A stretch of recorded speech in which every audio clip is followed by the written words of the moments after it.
शहर के एक मध्यमवर्गीय मोहल्ले में एक छोटे से प्यारे घर में मनोरमा देवी और उनकी बहू राधिका साथ रहती थीं। मनोरमा देवी, जिनका व्यक्तित्व नमक की तरह तीखा और मीठा था, पुरानी पीढ़ी की थी और अपने नियमों की पक्की थी। वहीं राधिका आधुनिक विचारों वाली, हंसमुख और थोड़ी सी लापरवाह लड़की थी। दोनों के विचारों में आकाश पाताल का अंतर था और इसी अंतर से रोज कोई न कोई मजेदार किस्सा जन्म लेता था। एक दिन नाश्ते के वक्त मनोरमा देवी ने राधिका की बनाई चाय की चुस्की ली और आंखें सिकोड़ते हुए बोली, अरे बहू, ये चाय है या उबला हुआ पानी? चीनी तो डाली है ना? राधिका, जो अपना फोन देख रही थी, चौंक कर बोली, हाँ मां जी, डाली तो थी। शायद थोड़ी कम हो गई होगी। थोड़ी कम? ये तो ऐसी है जैसे वैद्य जी की कड़वी दवा। मनोरमा देवी ने नाक भान सिकोड़ी। राधिका ने हंसते हुए कहा, अगली बार थोड़ी ज्यादा डाल दूंगी मां जी। वैसे आपको मीठा कम खाना चाहिए, डॉक्टर ने कहा है ना?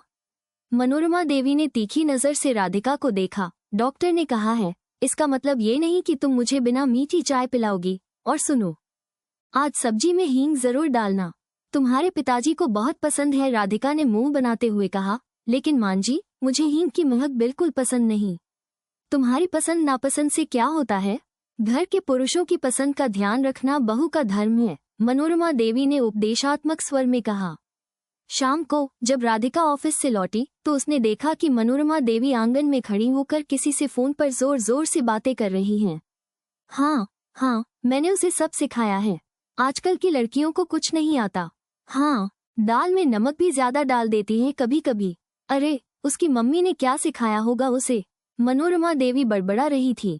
राधिका को गुस्सा तो बहुत आया, लेकिन उसने सोचा कि क्यों न आज थोड़ा मजा लिया जाए। वो चुपचाप घर में घुसी और एक पुरानी साड़ी ओढ़कर, बालों का जूड़ा बनाकर और थोड़ी सी काजल से काजल रेखा मोटी करके वापस आंगन में आई। उसने मनोरमा देवी के पीछे खड़े होकर धीमी आवाज में कहा, किससे बातें कर रही हैं आप, चाची जी? मनोरमा देवी चौंक गई और पलटकर देखा तो एक पल के लिए उन्हें अपनी जवानी की झलक दिखी। फिर उन्होंने राधिका को ध्यान से देखा और पहचान गई। ये क्या नाटक है बहू? मनोरमा देवी ने भौहें चढ़ाकर पूछा।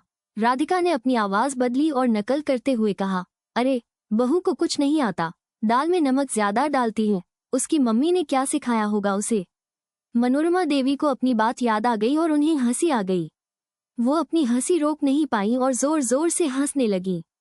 अरे, तू तो बिल्कुल मेरी नकल कर रही है, मनोरमा देवी ने हंसते हुए कहा। और आप बिल्कुल अपनी मां जी की, राधिका ने आंख मारते हुए कहा। उस दिन के बाद से मनोरमा देवी और राधिका के बीच की नोक-झोंक थोड़ी और मजेदार हो गई। वे एक दूसरे की टांग खिंचाई करती, मजाक उड़ाती, लेकिन दिल से दोनों एक दूसरे का बहुत ख्याल रखती थी। एक और दिन राधिका ने इंटरनेट पर एक नया रेसिपी वीडियो देखा और उत्साहित होकर मनोरमा देवी को दिखाया। मां जी, देखिए तो, ये कितनी आसान रेसिपी है, हम इसे कल बनाते हैं। मनोरमा देवी ने वीडियो को ध्यान से देखा और नाक सिकोड़ते हुए कहा, ये सब फिजूल हैं। हमारी दादी नानी के नुस्खे ही असली हैं। ये ऑनलाइन वाले क्या जानेंगे स्वाद। अगले दिन जब राधिका रसोई में उस रेसिपी को बनाने की कोशिश कर रही थी तो वो कुछ भूल गई। मनोरमा देवी चुपचाप उसे देख रही थी। जब राधिका बिल्कुल परेशान हो गई तो मनोरमा देवी ने आगे बढ़कर कहा, लाओ मैं बताती हूँ। इसमें थोड़ा सा ये मसाला डालो और थोड़ा सा वो। और देखते ही देखते दोनों मिलकर एक स्वादिष्ट व्यंजन तैयार कर चुकी थी। जब दोनों ने साथ में उस खाने का स्वाद लिया तो दोनों को ही मानना पड़ा कि नया और पुराना दोनों का अपना अपना महत्व है। एक बार घर में मेहमान आने वाले थे और मनोरमा देवी को अचानक पीठ में दर्द शुरू हो गया। राधिका ने तुरंत मोर्चा संभाला। उसने सारा खाना बनाया, घर सजाया और मेहमानों का स्वागत किया। मनोरमा देवी बिस्तर पर लेटी हुई सब देख रही थी और उन्हें अपनी बहू पर गर्व हो रहा था।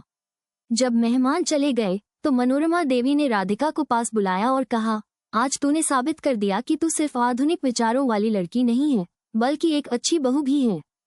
राधिका ने मुस्कुराते हुए कहा, और आपने साबित कर दिया कि आप सिर्फ पुरानी पीढ़ी की नहीं हैं, बल्कि जरूरत पड़ने पर मेरी सबसे बड़ी मददगार भी हैं। मनोरमा देवी ने राधिका के सिर पर प्यार से हाथ फेरा। उनकी सास बहू की जोड़ी भले ही थोड़ी अनूठी थी, जिसमें हंसी मजाक और कभी कभी थोड़ी तकरार भी होती थी, लेकिन उनके बीच का प्यार और सम्मान हमेशा बरकरार रहता था।